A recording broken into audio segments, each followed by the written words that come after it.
গভীর সমুদ্রের নীল জলে বাস করত এক বিশাল তিমিমা। তার ছিল 3টি ছোট্ট বাচ্চা।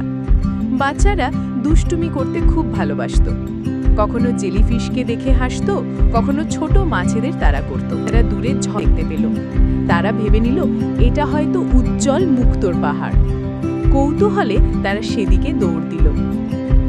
হঠাৎ দেখা গেল ওটা মুক্তো নয়, এটা ছিল জেলেদের জাল। ছোট্ট দুটি তিমি জালে আটকে গেল। সমুদ্রের অন্যান্য মাছ ভয়ে পালিয়ে গেল। তিমিমা দূর থেকে ছুটে এলো। তিমিমা তার বিশাল শক্তি দিয়ে জাল ছিঁড়ে ফেলল। জাল ছিঁড়ে যেতে যেতে অনেক ছোট মাছও বেঁচে গেল। সমুদ্রের সবাই হাততালি দিয়ে বলল, তিমিমা সত্যি এক সাহসী রক্ষক। তিনি কখনো একা যাবে না।